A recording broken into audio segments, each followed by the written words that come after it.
আশা করি তোমরা টাইটেল ও থাম্বনেল থেকে বুঝতেই পেরেছো যে আজকে কেমন ভিডিও হতে চলেছে। তো দেখতে থাকো ফুল ভিডিওটা, আশা করি তোমাদের ভালো লাগবে। ভালো লাগলে লাইক কমেন্ট শেয়ার ও চ্যানেলটাকে কিন্তু আমার সাবস্ক্রাইব করতে ভুলো না বন্ধুরা। সকালবেলায় আমার মতন লুচি কারা কারা খেতে ভালোবাসো আমাকে কিন্তু একটু কমেন্ট করে জানিও। তো দেখতে থাকো ফুল ভিডিও, কেউ কিন্তু স্কিপ করো না। শুভ সকাল বন্ধুরা, কেমন আছো? আশা করি ভালো আছো, তোমাদের আশীর্বাদে আমিও ভালো আছি। ঘুম থেকে এই সময় উঠলাম, ঘুম থেকে উঠে দেখছি কেউ এখনো ঘুম থেকে উঠে দেখো 7:30 বেজে গেছে। তোমাদের দাদা ভাই আজকে আবার ভাত খেয়ে ডিউটিতে যাবে, তার জন্য তো আমাকে তাড়াতাড়ি রান্না বান্না করতে হবে। তো চলো ওদেরকে দেখিয়ে দিই। দেখতেই পাচ্ছ মশারির ভেতরে সবাই এখন ঘুমাচ্ছে বিন্দাস। আর যে ওইদিকে ছেলে ঘুমাচ্ছে, ওইদিকে বাপ বেটি ঘুমাচ্ছে।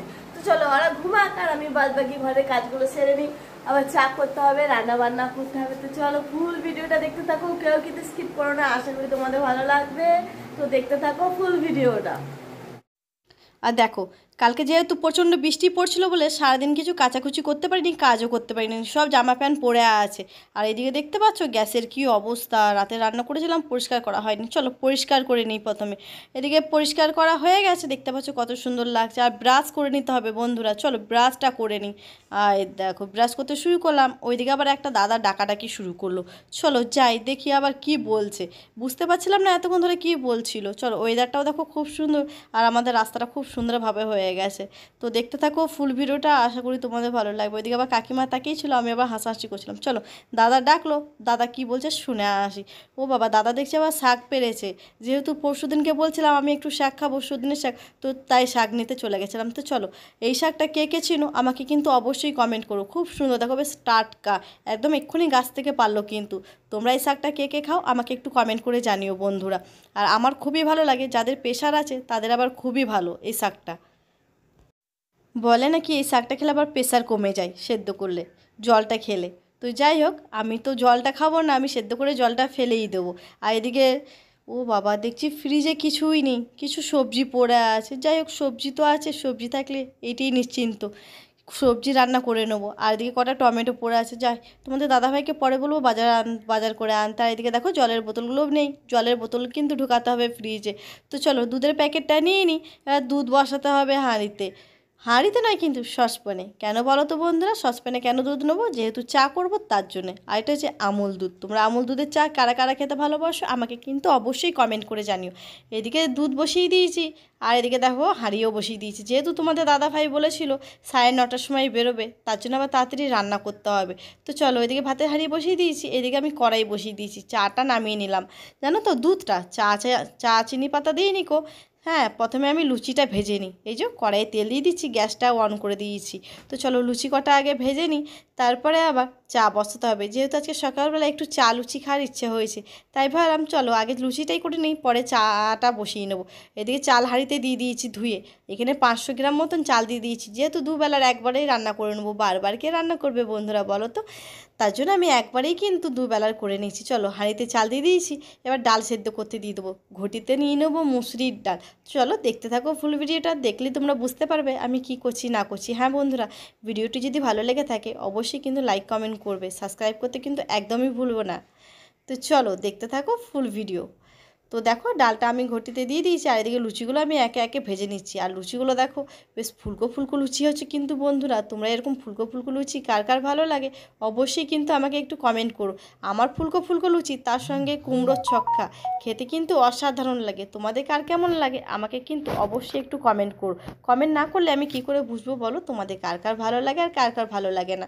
সকালবেলায় বেশ একটু লুচি, একটু সাদা আলুর তরকারি, একটু দুধ দিয়ে চা, ঘন দুধ দিয়ে, কি দারুণ লাগে না খেতে বন্ধুরা, তাই না?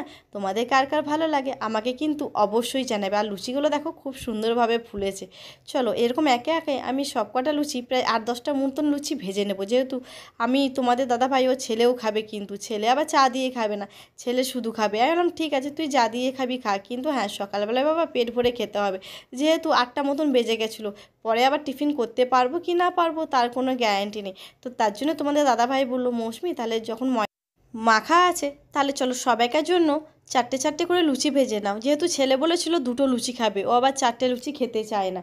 আমার 4টে, তোমাদের দাদাভাইয়ের 4টে, টোটাল হলো 8টা, আর 2টো হচ্ছে ছেলের। আমি বললাম ঠিক আছে তাই করি, সকালবেলায় টিফিনও হয়ে যাবে আমাদের। তোমাদের দাদাভাই বললো আমাকে কিন্তু 4টের বেশি দিও না। আমি বললাম ঠিক আছে। তো চলো, ওইদিকে দেখতেই পাচ্ছ ভাত ডাল একসঙ্গে ফুটছে, আর এদিকে আমার লুচিগুলোও কিন্তু ভাজা হয়ে গেছে, কত সুন্দর দেখো ফুলকো ফুলকো। এবার চাটা বসিয়ে দিয়েছি, দুধ দিয়ে দিয়েছি। এবার এই চা পাতাটা কে কে খাও আমাকে কিন্তু অবশ্যই কমেন্ট করো। আমার আবার তাজা চাটা না হলে হয় না, জানো তো বন্ধুরা, বেশ কালারটা একটু না হলে হয়। চা চিনি পাতা দিয়ে দেবো, দিয়ে দুধটা বেশ ভালো করে ফুটিয়ে নেবো, তাহলে কালারটা এসে যাবে আর খুব সুন্দর লাগবে। আর দিয়ে দেবো বন্ধুরা, হ্যাঁ, এক টুকরো আদা, কারণ আদাটা দিলে ফ্লেভারটা কিন্তু খুব সুন্দর আসে। আর আমার যেহেতু ঠান্ডা লেগেছে, খুব খুব করে কাশিও হচ্ছে, তো তার জন্য আমি আদাটা কিন্তু বেশি করেই দিলাম। তো চলো, এদিকে আমাদের চা হয়ে গেছে, আর মাম্মামকে দেখো আমি লুচি খাইয়ে দিচ্ছি, যেহেতু ও খুবই ছটফট করছিল চা খাওয়ার জন্য। ও কিছুতেই তস হয়েছিল না, এলাম থাক ওকে আগে দিয়ে দিই, তারপরে আমি নয় পরে খাবো। এদিকে সবাইকার জন্য চা নিয়ে নিয়েছি। ছেলে দেখো এদিকে চুপ করে বসে আছে, আবার দেখছে বুনিকে সব দিয়ে দিচ্ছে নাকি, আমারটা কই। হ্যাঁ, দাঁড়া বাবা দাঁড়া, তোকেও দেবো, চিন্তা করছিস কেন, তোকে না দিয়ে খাবো বল। তো চলো, ওদিকে চা খাওয়ার পাট শেষ হয়ে গেছে। এইদিকে আমি কড়াই বসিয়ে দিয়েছিলাম গ্যাসের ওপরে, কড়াইয়ে কিন্তু তেলও দিয়ে দিয়েছিলাম, তেলটা খুব সুন্দরভাবে গরম হয়ে গেছে। এবার আমি কুঁদরিগুলো দিয়ে দেবো, কুঁদরি দিয়ে দেওয়ার পর নুন হলুদ দিয়ে দেবো, দিয়ে ভালো করে নেড়ে নেবো। যেহেতু তোমাদের দাদাভাই কুঁদরি খেতে কিন্তু খুবই ভালোবাসে, আর যেহেতু ভাতটা হয়ে গেছিলো, গ্যাসটা অফ করে ঢাকনা লাগিয়ে রেখে দিয়েছিলাম, অর্ধেক ফুটিয়ে রেখেছিলাম। পরে কিন্তু ভাপে ভাপে হয়ে যাবে, নামানোর আগে আর একবার ফুটিয়ে নেবো, তাহলেই আমার ভাত রেডি হয়ে যাবে। আর ডালটা আগেই হয়ে গেছে, ডালটা কিন্তু আমি জলের মধ্যে দিয়ে রেখেছি ঘটিটা, নাহলে কিন্তু ঘটির ঢাকনাটা আবার খুলতে চায় না, জানো তো বন্ধুরা। তোমাদের কার কার সঙ্গে এরকম হয় আমাকে প্লিজ একটু কমেন্ট করো। আর কুঁদরি ভাজতে ভাজতে এসে দেখি, ও বাবা আমার মামা চলে এসেছে। চলো ভাতের হাঁড়িটা নামিয়ে নিই, এদিকে চাটা বসিয়ে দিই আবার সকালবেলায়। মামা চলে এসছে, আমার খুবই মজা লাগছে, যেহেতু সামনে আবার জামাই ষষ্ঠী নেমন্তন্ন করতে এসছে, জানো তো বন্ধুরা। তো চলো দেখতে থাকো ফুল ভিডিওটা, আমার মামাকেও কিন্তু দেখাবো, বলবে কমেন্ট করবে যে আমার মামাকে দেখতে কেমন, আর কার কার ভালো লাগে, কার কার মামা আছে আমাকে অবশ্যই কিন্তু জানিও। মা বাবা নাই বা থাকলেও মামারা তো আছে, মামারা অনেক করে। তো চলো, চা লুচি, যেহেতু লুচি ছিল দুটো, তোমাদের দাদাভাই দুটো কম খেয়েছিল, তার জন্য লুচি ছিল, লুচিটা আমি দিয়ে দিলাম আমার মামাকে চায়ের সঙ্গে। এই দেখো, দেখতে পাচ্ছ চলে এসেছি ঘরের মধ্যে, আমার মামাকে দেখাচ্ছি, চলো দেখে নাও আমার মামাকে। আর দেখো আমার মামার আবার এক মুখ হাসি, রে বাবা রে, এই হাসিটা বলো দেখো। আর ওই যে আমার মাম্মা ওইদিকে আছে, ছেলে আবার ফোনে খুব গেম খেলছে। আমার মামা আবার দেখছে যে দাদুকে আমাকে চা দিল, আমাকে দিল না। চলো ওইদিকে মামা চাটা খাক, এদিকে আমি কুঁদরিটা ভেজে নিই, নাহলে পুড়ে যাবে। আবার ডালে ফোড়ন দেওয়ার জন্য ওইদিকে আমি তাওয়া বসিয়ে দিয়েছি, যেহেতু আমি কড়াইয়ে আরও একটা জিনিস ভাজবো কিন্তু বন্ধুরা। চলো, ওদের ডালে ফোড়ন দেওয়ার জন্য সর্ষের তেল, শুকনো লঙ্কা আর জিরে ফোড়ন দেবো ডালে। তো তার জন্য আগে আমি তাওয়াটা বসিয়ে নিয়েছি, গরম করে নিই। এই যে ডালটা সেদ্ধ করে নিয়েছি, নুন হলুদ দিয়ে দিয়েছি ডালের মধ্যে। চলো ফোড়নটা আমি ডালে দিয়ে দিই। তো এরকম ফোড়ন কারা কারা দাও আমাকে কিন্তু অবশ্যই জানাবে। এইদিকে আমি কড়াইয়ে আবার তেল নিয়ে নিয়েছি, যেহেতু ভেন্ডি আলু ভাজবো। আর বন্ধুরা জানো তো, আজকে সকাল থেকে প্রচণ্ড গরম, কেউ বলবে কালকে এত ঝড় বৃষ্টি হয়েছে, এত গুমসুমি গরম কি বলবো, বলা যাচ্ছে না, এত গোটা গরম। ওফ, গরমে আর পাচ্ছি না রান্না করতে। তোমরা যদি একটু রান্না করে দিতে খুবই ভালো লাগতো আমার খেতে, কতদিন অন্য কারোর হাতে খাইনি। নিজের হাতে তো প্রত্যেক দিনই খাচ্ছি, কেউ বলেও না যে একটু দিদিভাই বা বৌদিভাই রান্না করে দিচ্ছি, খাবে এসো, নেমন্তন্ন রইলো। তো চলো, তেলটা আমার খুব সুন্দরভাবে গরম হয়ে গেছে, ভেন্ডিটা আলুটা আমি দিয়ে দিলাম কড়াইয়ের মধ্যে। এরপর দিয়ে দেবো হলুদ ও নুন, দিয়ে ভেজে নেবো। প্রথমে ভেবেছিলাম সর্ষে বাটা দিয়ে করবো, তারপরে দেখছি ও বাবা 9টা 10 হয়ে গেছে, 9:30টার সময় তোমাদের দাদাভাইকে খেতে দিতে হবে, টাইম নেই, হবে না। তো তার জন্য ভাবলাম যে না, ভেজেই দিই, বেকার রিস্ক নিয়ে লাভ নেই। 20 মিনিটে কি হয় বলো, এত মোটা মোটা করে আলু কেটেছি। হ্যাঁ, তো হবে না, কোনো দরকার নেই, বেশ ভাপে ভাপে ভালো করে সেদ্ধ করে নিই, দিয়ে লাল লাল করে ভেজে দেবো, খেতেও খুব ভালো লাগবে, তাই না। তো ভেন্ডি আলু ভাজা কার কার প্রিয় আমাকে কিন্তু অবশ্যই কমেন্ট করে জানাবে। দেখো কত সুন্দর হয়ে গেছে বেশ ভাজাটা, আর দেখতেও কিন্তু অসাধারণ লাগছে, লাল লাল হয়ে গেছে দেখো আলুগুলো। তা তোমাদের কার কার প্রিয় আমাকে অবশ্যই কমেন্ট করো। আর বন্ধুরা, ভিডিওটি কেমন লাগলো অবশ্যই কিন্তু কমেন্ট করে জানাবে। আর হ্যাঁ, ঝড় বৃষ্টিতে সবাই সাবধানে থাকবে, ভালো থাকবে। তো চলো, আবার নেক্সট ভিডিও তোমাদের সঙ্গে দেখা হচ্ছে। টাটা বন্ধুরা, ভালো থেকো।